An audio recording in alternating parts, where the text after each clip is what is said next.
coming, I believe, but this is a special session, including a public hearing for the Lebanon Community School Corporation.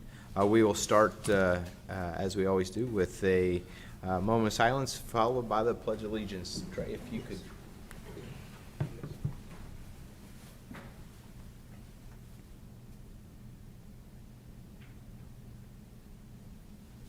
I pledge allegiance to the flag of the United States of America and to the republic for which it stands, one nation, under God, indivisible, with liberty and justice for all.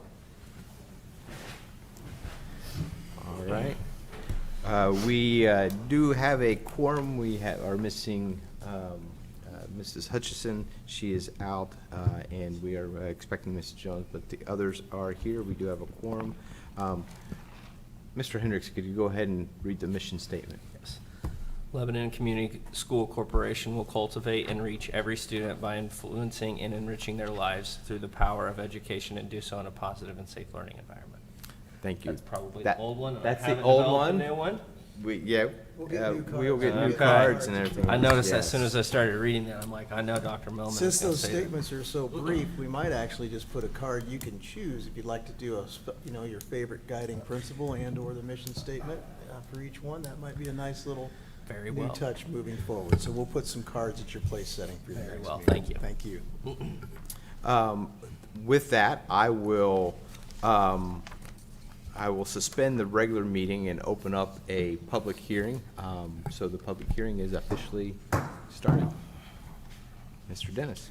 Thank you, Mr. Parks. The purpose of the hearing tonight, school corporations must hold 2 public hearings and then adopt a resolution to preliminarily determine to issue bonds or enter into a lease for which a project has a total cost in excess of the non-controlled amount, and the one that I will be describing this afternoon does exceed that amount.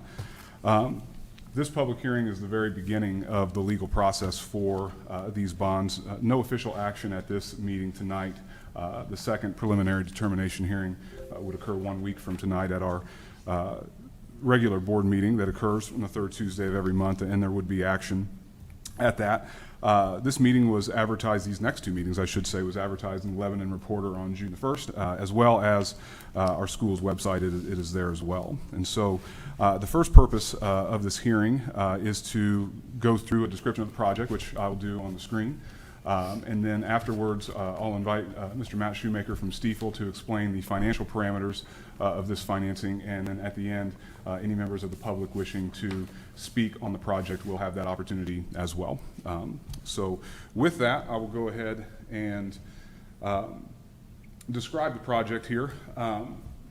We've taken the chance at the last 2 board meetings to bring our professional partners, our architects from Schmidt & Associates in to describe the current state of our transportation facility and the need for a different solution. And just as a reminder of what Schmidt shared on those evenings, I know it's difficult to see this, but that is the programming where the square footage needs of what a school corporation of our size that runs the number of routes that we do and the number of routes that we believe we'll be adding due to growth that we believe is coming over the course of the next decade or 2.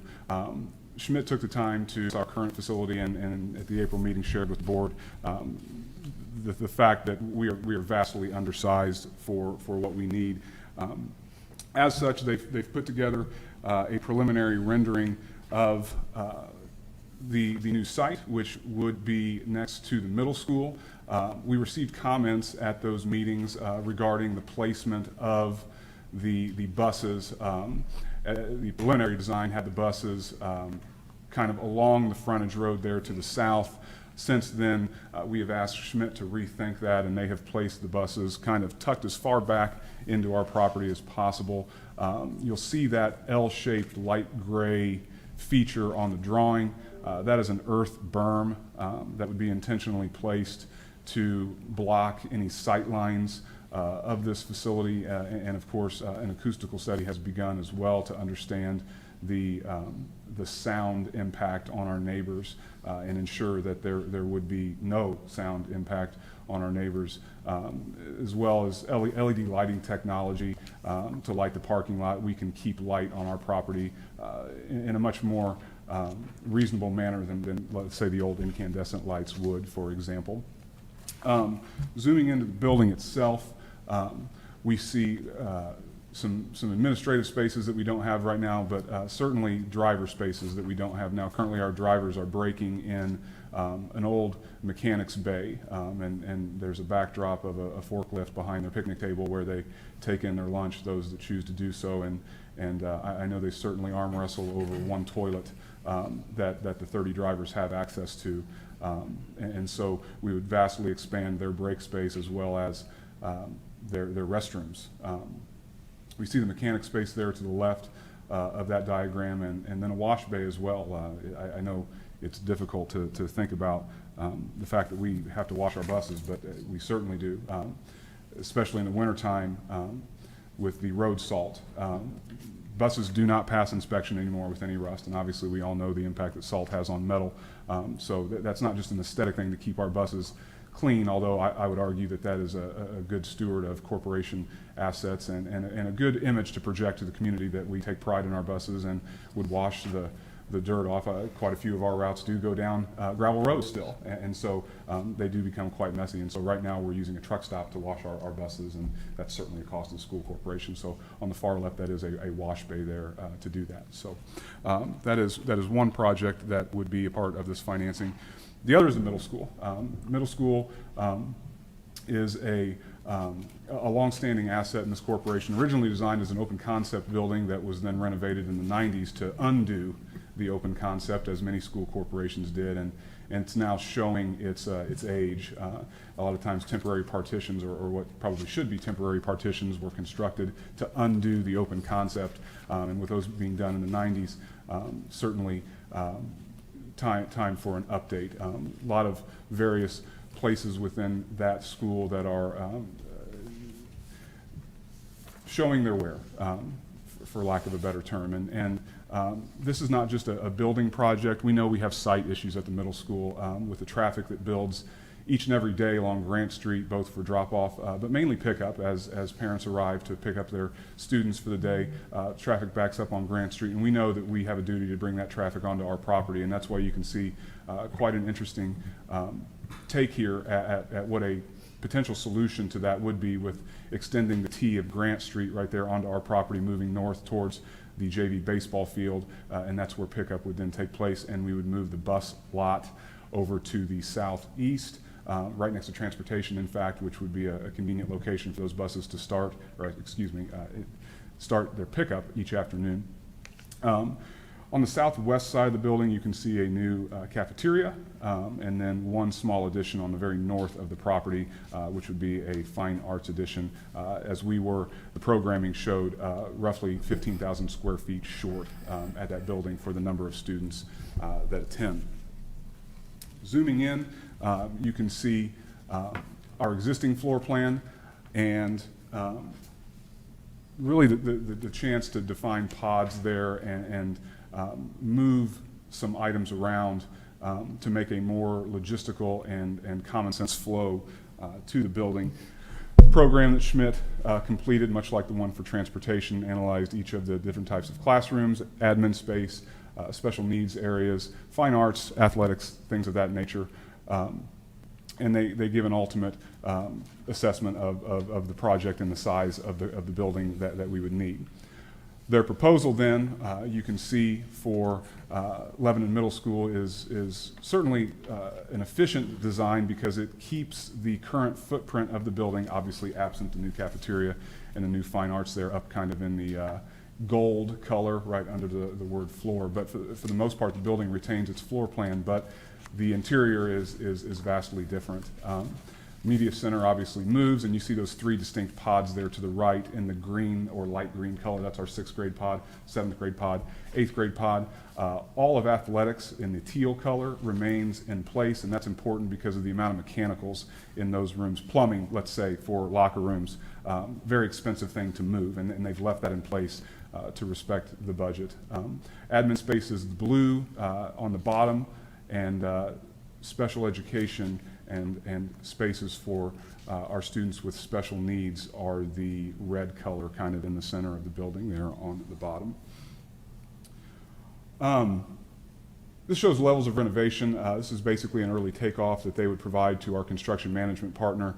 Light, moderate, and heavy renovation, and then all the way to new construction in green allows our construction management partner to, as best as they can very early in the process, assign a budget to this. So we, of course, have a budget to announce at a preliminary determination hearing tonight.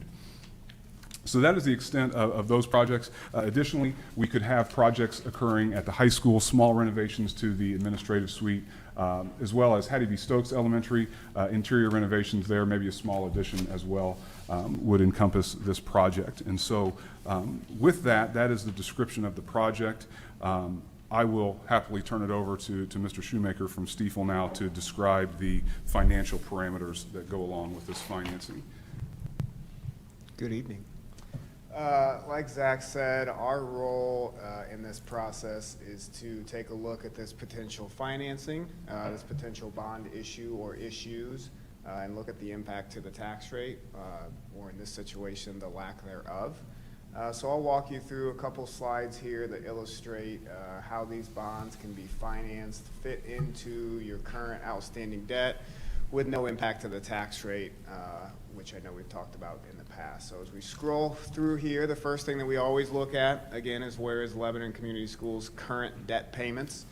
You can see you're currently in a large debt service payment this year. This is color-coded by all of your outstanding obligations. Anything that's paid out of debt service is color-coded on this page. So you can see where your payment's going to be in 2023, this current budget year, scheduled to drop dramatically in 2024.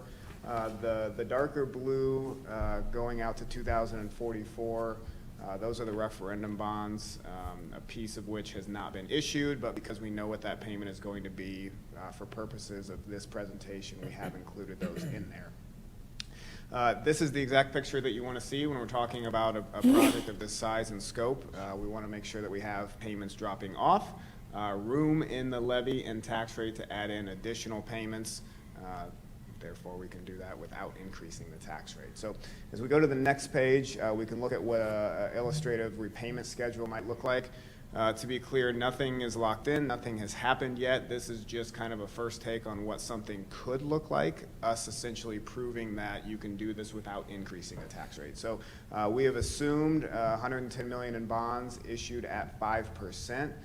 We have assumed the assessed value growth, the more conservative one that you received from Policy Analytics. So if you do end up growing quicker than that, based on the higher assumptions, that would make all of this look better. Wanted to come in kind of with a worst case to again prove that you can do this without impacting your tax rate. Based on these payments, you can see where your tax rate would be moving forward. We are projecting that it will continue to stay at the 99.47 moving forward. This currently would have your tax rate stay steady through 2027, then drop in 28, and again out in 30, 31, 32. So you can do this project. You can do this project in a way and repay it in a way that it will not handcuff you or your tax rate for a prolonged period of time. You will have the opportunity, if you so choose, come back in the future, take care of additional facility needs if you have those down the road. So looking at the components of your tax rate, and we'll show this on the next page too, but the goal here is to solve for the 99.47 moving forward. Some of these components will move around in the future, but as we're issuing these bonds and as we're getting your assessed value, we're issuing and repaying these bonds in a manner to solve for the 99.47. So again, this should show how your tax rate would stay stable through 2027. But then free up beginning as early as 2028 to take care of some additional projects should you have those at that time. So here we talked about the components. Again, these components are going to change from year to year. It's just how the budget formula works. So what we're using these bonds to do is essentially fill in that gap each and every year. As some of your other components go up and down, when we sell these bonds, we're making sure we're coming up with a levy and a tax rate to essentially fill into that 99.47. So going back to 2022, you can see where your debt service, your non-exempt fund, In debt service, your exempt debt service, that's what pays back the referendum. The non-exempt is what pays kind of your traditional debt. You can see operating referendum was not established yet in 2022, and then the operations fund got you to a total of $99.77. Debt service fund dropped about 11 cents this current budget year. Exempt debt service stayed the same. The debt service fund dropped as your operating referendum came on. Again, we're solving for the 99 cents. So components change. 2024, these are all projections based on your assessed value. We won't know exactly what this is going to look like until we get your assessed value. But based on the 8.3% growth that Policy Analytics is currently projecting, this is how it could look like to still get to that 99.47. So once we actually get your assessed value, then it's just an actual math calculation. We'll know exactly what it's going to look like. We're still a couple months off from getting your assessed value. Okay, the parameters. I know the resolution will not be in front of you tonight, but I always like to talk through these so that there's no surprises when you actually go to vote on the resolution. So par amount of the bonds, $110 million, as we talked about. That does not obligate you to borrow all of that money. It is a not to exceed dollar figure. So you can borrow any number up to 110. You cannot go above 110. Estimated cost of issuance, currently estimating $1,850,000. I would hope this would be a conservative figure. This page represents kind of the worst case financial parameters. Since we don't have all of these answers until you issue the bonds, we want to stay conservative on these numbers. Assuming that number, that would leave $108,150,000 in proceeds available for the actual hard and soft project costs, the dollars going into the project. Estimating interest rates at 6%. If you were issuing these today, probably somewhere in the 4 to 4.5% range. Again, we're not issuing these today. Rates have been going up. Don't know if they're going to continue to go up, but we want to make sure we set that conservative enough that we hopefully never hit that number. $110 million at 6%. Estimated interest expense is $97,028,084. If and when we ultimately issue these bonds, if it's at a lower interest rate, that number will come down substantially. So we would hope that would be an extremely conservative number. Maximum lease payment, this is the maximum number that you can pay in any 1 year in association with this bond issue. That is at $12 million. The estimated maximum tax rate impact. So this is simply a statutory formula. Takes that $12 million. It is divided by your current assessed value.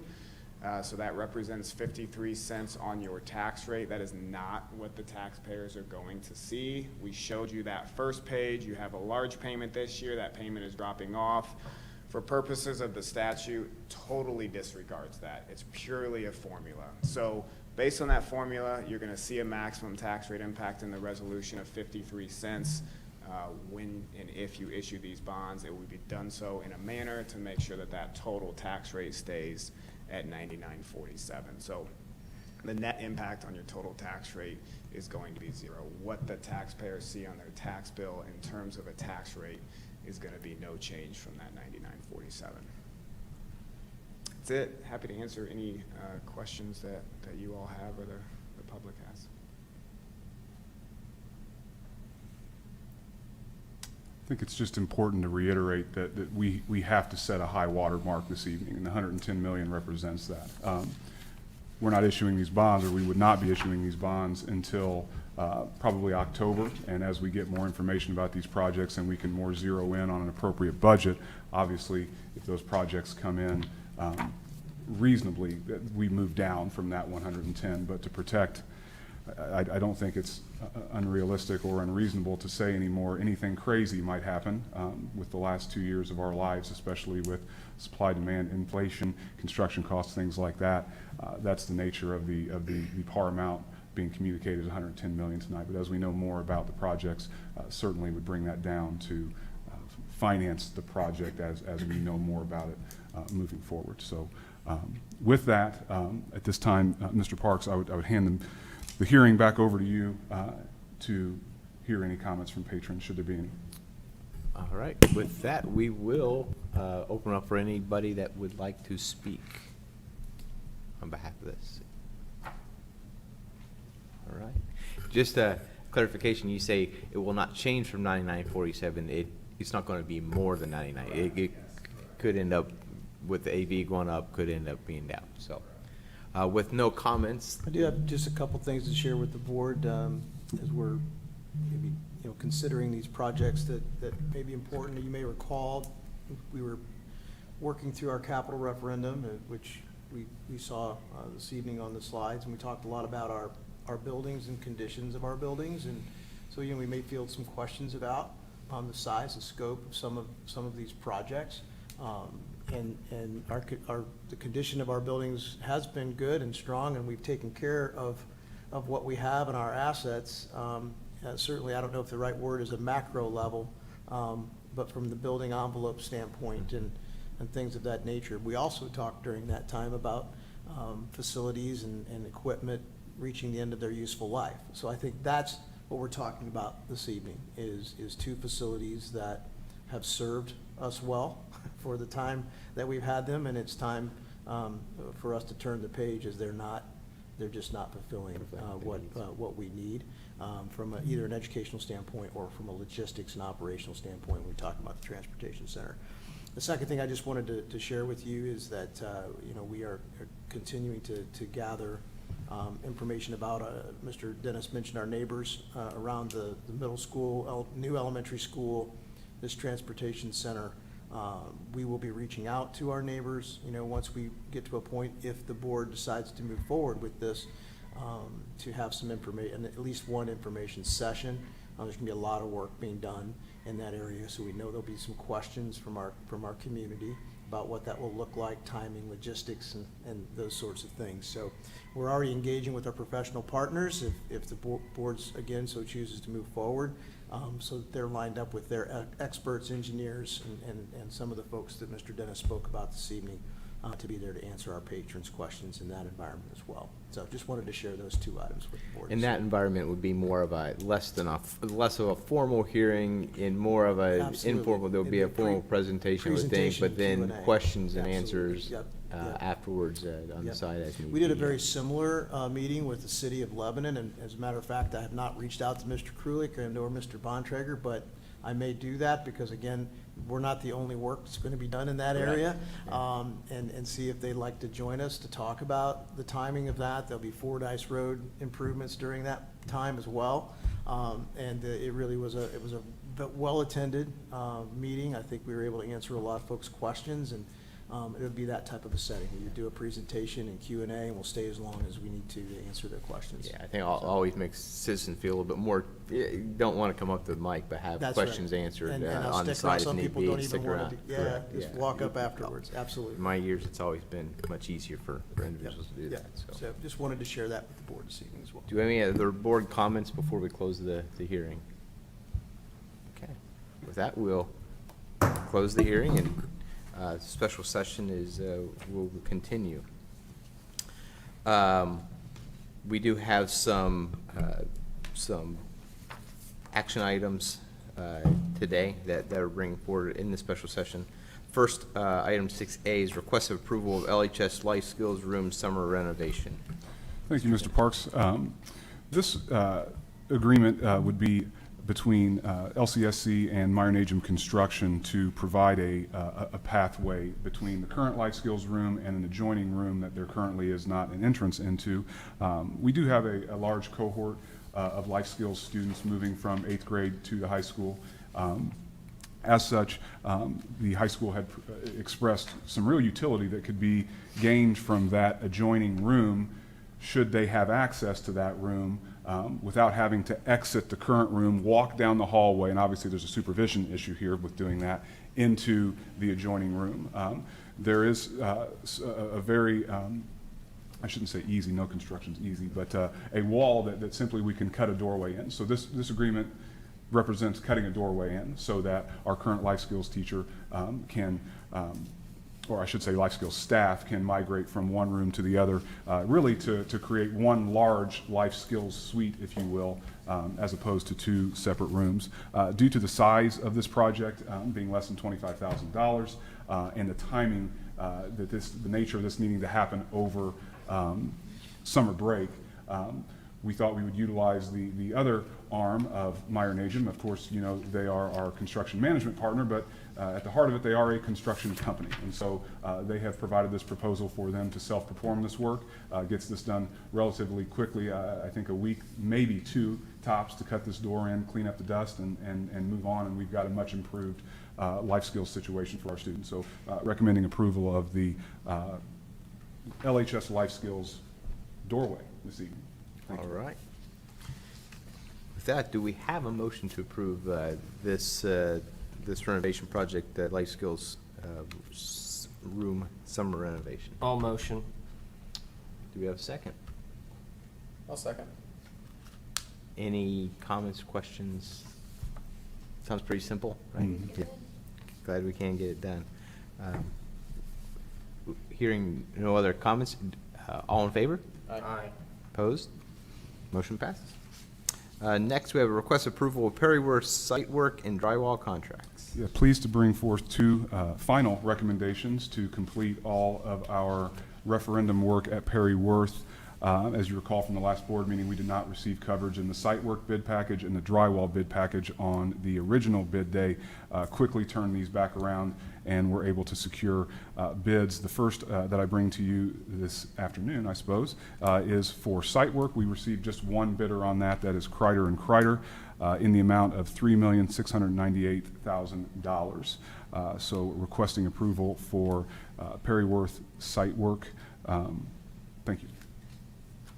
Do we have a motion for approval of the site work for Kreider, with Kreider and Kreider? I'll move. Mr. Clauser, do we have a second? Mrs. Jones, any comments, questions? I do have one. How's this in regards to the estimate? So I'm glad that you brought that up. Recommending two contracts tonight, you're probably wondering why your packet is a little bit thicker. I asked Meyer Najum to put all of the bid tabs together for both Perryworth and Harney, as well as the universal budget for both of those. Mr. Parks, to answer your question directly, the site work that we accepted was $1.2 million over budget.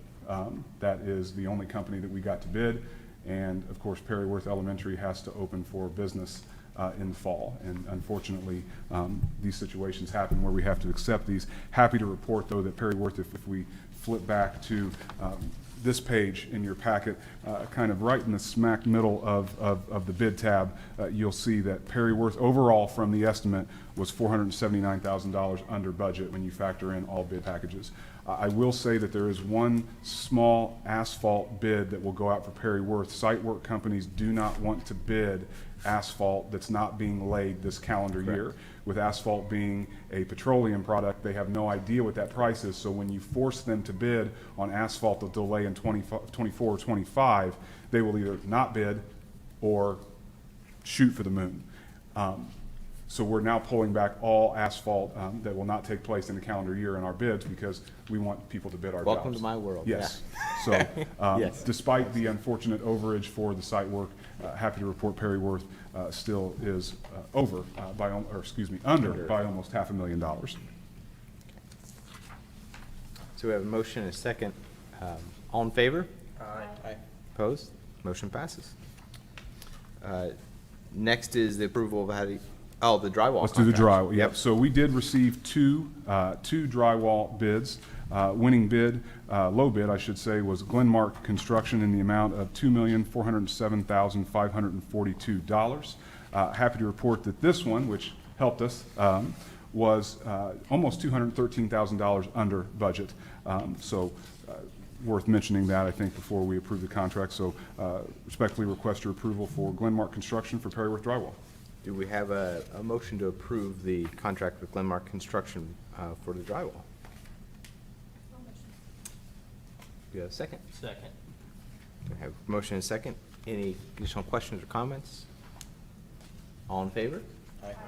Opposed? Motion passes.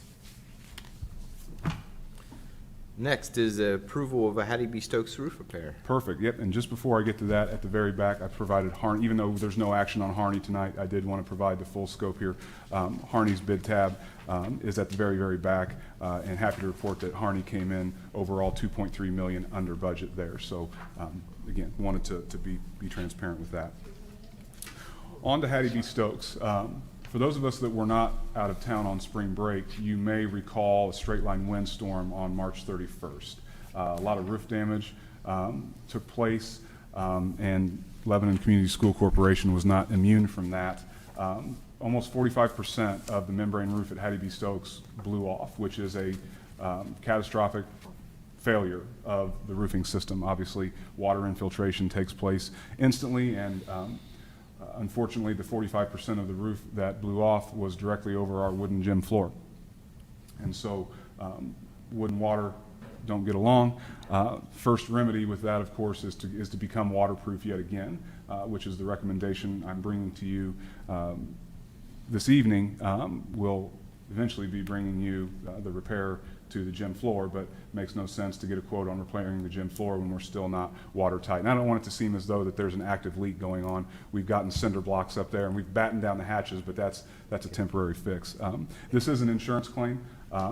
Obviously, if anyone has ever gone through any insurance claims with their homeowner's insurance, there is depreciation involved. So certainly the insurance settlement covers the roof, but we may have to get creative as it may not cover the entirety of the gym floor because of the depreciation of the project. So we did solicit quotes for this. Of course, we wanted to get as many quotes as possible. 2 companies did return a quote, and I'm not going to be recommending the low bidder this evening, and that is because the timeline of this unfortunate blow-off. Roofing companies already have their work for the summer booked by March 31st. So when we go to solicit these quotes, the reason for such a small amount of return is people that are even able to do it. Henshaw Roofing and Sheet Metal was the low bid at $118,985, but cannot get to us until September. Obviously in Indiana, August thunderstorms, things of that nature are no good. And so AAA Roofing came in about $9,000 more at $126,900. But basically are ready to start as early as the end of June. So they get us covered up much sooner than Henshaw. So I do want to state that we will be recommending not the low bidder, but due to the emergent nature of this situation and the fact that AAA Roofing can get to us almost 2 months before them, go ahead and I will be recommending AAA Roofing for the Stokes roof repair in the amount of $126,900. Do we have a motion to approve this roof repairs at Hattie B. Stokes with AAA Roofing? I'll move. Do we have a second? Second. Second. Motion and a second. Any questions? Just one for Zach. Are they assuming to be done and finished with that before the start of the school It's year? a 2-week repair. Okay, perfect. Is there any problem from an insurance standpoint not choosing the lowest bidder? Have we? With it being an emergency situation, it's free reign, basically. Okay. And it's worth noting, both of them were lower than the insurance estimated repair. Great. We have a motion and a second. Any other comments, questions? All in favor? Aye. Motion passes, I guess. Yeah. Next, we have approval of grant easement, an easement to Lebanon Utilities. Thank you, Mr. Parks. So turning our attention to the softball field, as we were preparing the site and doing site work, an electrical line was uncovered, and that electrical line feeds our soccer lights, our soccer concession stand, as the design, fully utilizes all of our land there at softball. And as that line was uncovered, it was discovered that the line was not in conduit. In order to get that line back in place, Lebanon Utilities is requesting us to lay conduit, and as a result, they would like easement to that, which I believe is standard practice, and Mr. Parks, you would know more about this than I would, but they have asked us to grant them a utility easement for this power line moving forward. I will note that the agreement does reference 3 exhibits that we do not have yet, and so I think the terminology that maybe we want to use is to approve the granting of the easement pending review of these 3 exhibits, as I know that they will provide the legal description for the easement. And should the board have any questions about the situation, I did invite Mr. Mike Luce, our project manager at softball, and he can speak to it certainly more intelligently than I can, should there be any questions about the line, how it came to be uncovered, and anything really that you may have. Yeah, it would be general. I mean, since it's going to be their facility on our property, give them an easement. It also allows us to know where it is. Once it's put in, surveyed it, and have an as-built, in essence, of that location, verified by a legal description as well then. So, seems very common to me. It's common, I just question how we did not know that when it was laid for the soccer field. It's been there a long time. I don't, Okay. I'm trying to figure out how long I'm it's been just- there, but yeah. I do know the line was located in survey. It's not surprising at all that. That's what you do. That, yeah, it's not surprising at all that even if you locate, it's plus or minus 2 feet, I believe, in each direction when you call for locate. So, to verify exactly, it was known that it was there, but it's just a matter of where exactly the specific locations it would be in. The biggest factor of this all is the design and the elevation of the line. If the line was even deeper, we would not have this conversation whatsoever, because it would be deep enough that we never would have uncovered it. It never would be an issue, and it would just remain. Now, ultimately, the issue with us, if it was deeper, then you have a utility line running through the very edge of your softball field, which is not desirable, period. So moving this is a good product of the construction and for Lebanon schools for the softball field. So let me ask a question, and this may be something I'm not understanding, but the conduit is what protects electricity from zapping out, right? I don't know how to say it, but I'm sitting here thinking. we've had It would have this been, field all it would have this been time. direct bury electrical line, which was built to be buried, but not in a conduit or a cable duct or anything like that. So So, it was yes, safe all this time. It's yes, just- it okay. was. All right, sorry, that's No, what that's was a blowing. legitimate That's a very question. legitimate question, though, yes. Legitimate question. It's not a common practice for that type of utility line in today's construction. Okay, 30 years ago, or whenever that line was installed, Okay. it was common practice. Okay, so- There's not been any danger to anyone okay, for sorry. that line. No, you're fine. It still had, It's a good it would have question. still had shielding on it. It was not just a raw electric line out That's a there. good question. Yeah, very good question. Thank you. No, you're welcome. Yeah, thanks. Thank you, Mike. So with that, I guess the motion would read approval of the grant of a permanent utility easement to Lebanon Utilities pending the specific location, legal descriptions to be added to the agreement, and I guess legal review of that, so. This gets us placing conduit in the ground, and once conduit's in the ground, legal description can be made. Yeah, yeah. All motion. You have a second? I'll second. Any further questions? I guess my it's hard.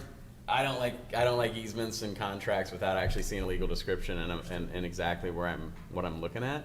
I mean, can we confirm that this isn't going to be buttoned up against a structure that we're trying to build to where they're going to come in if they need to do something into the easement and tell us, hey, you got to tear this down so we can. Then we're going to have to rebuild Very good something. question, actually. Because if we're going to have to move the line, if they're so, I guess the start of my question really should be, is this a complete revamp of this entire line in terms of pulling it all up, laying conduit, relaying it, and if so, is there not a better, what's the best path for this really?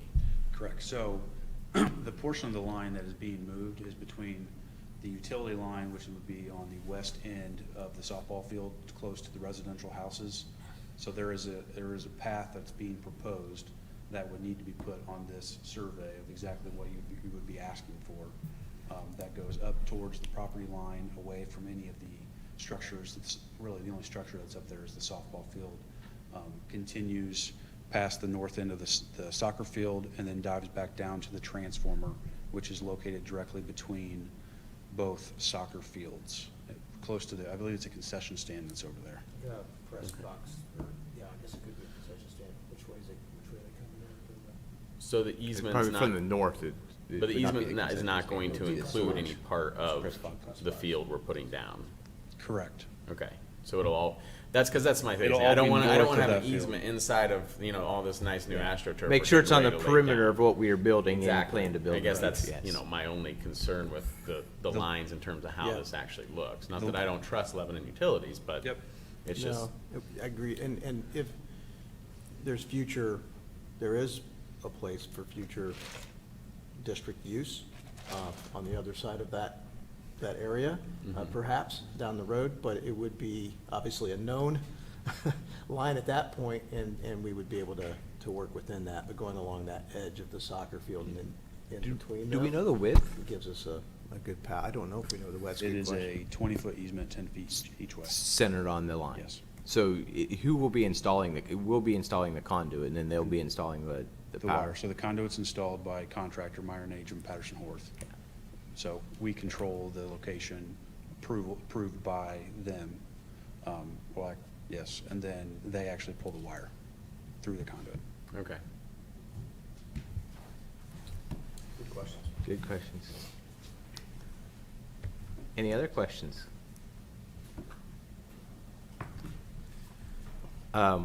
With that, we have a motion. Well, Is- I do have yeah, one question. okay, yeah. What is the expected time to have the Legal attachments description? or the legal description and all that? Is that, and will it need to come back for approval again? So I think with how we're approving this tonight and would want the minutes to show that we're approving that we will grant an easement to Lebanon Utilities once we agree in principle to grant the easement, we need to see the legal description finally. But I think the issue is they want conduit to describe it, where it's going to be the surveyor to describe it. So we are, I think I'm recommending or requesting the fact that we agree in principle that we need to give them an easement to lay this line, because it ultimately is holding up the project, and nobody's without power right now, I will say. And this would not interrupt anybody's service until the moment of connection, which I imagine is not long, but no one is without power right now. But granting this easement is necessary for us to finish softball and get this line repaired. Part of that legal review, to piggyback that, part of that legal review would be our team, speaking to your counsel that represents the board, and if there's something in that direction that we say we're not comfortable with that location, then we're gonna have to pause until we are comfortable. That would be my interpretation of the pending legal review. That legal review is your council's review, in my view. We would have Mr. Franzen reviewing that, and if there's something that we would have concern about, and we work with Mike to do that, so we're not comfortable with that being that close to the softball field, or perhaps that's, veering into an area that we feel like we might construct something on top of that, then we need to, we'll make sure we pause and make sure that that's part of the review.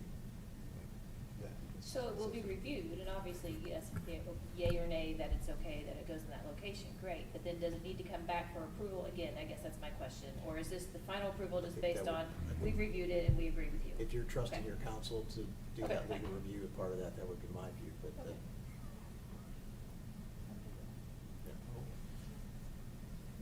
Mhm. To answer the question specifically about timing, it's not my company that will be doing that survey and those documents. I would love to say that I could have them in a week. I would say that might be a stretch to accomplish that. Within a month, definitely, I would love to see them within 2 weeks. Okay, very good. Thank you. So we have a motion, a second. Any other comments, questions? All in favor? Aye. Opposed? Make sure we get those and we'll get on. with our- Motion passes. Thank you. Thank you very much. Final item is a request approval of agreement with Cropper GIS Consulting. Thank you, Mr. Parks. I did bring this to the special meeting. Really, it's just from a timing standpoint, we'd like to get going with Cropper GIS as we're continuing to review new neighborhoods that are being proposed, planned unit developments that are being proposed to the town of Whitestown and city of Lebanon. Cropper GIS is a company that, as you see from the proposal, has had an extensive list of clients from around the country that they've worked with. Out of Ohio, the scope of their work would include data collection, which is our current enrollment of our students plotted across the district and our current elementary attendance boundaries. They would then do a data analysis, assimilate that data, and then create baseline options for the board to consider as we go over the next 2 years, whether there's a phased approach to redrawing our elementary attendance boundaries or whether it's done all at once to begin the 2025 school year. They would create some options for us to consider. And then planning team and public meeting preparation. There's a website access for the community to track the work of this. Also, part of this proposal is a 2-year interactive map. So as we go through these baseline options, the interactive map gives parents the opportunity to go to the map, type in their address, click option A, option B, and see whether that changes their addresses assigned elementary school, whether it stays the same or whether it's different between A and B for them, and then gives them some informed, some information to be able to give us feedback.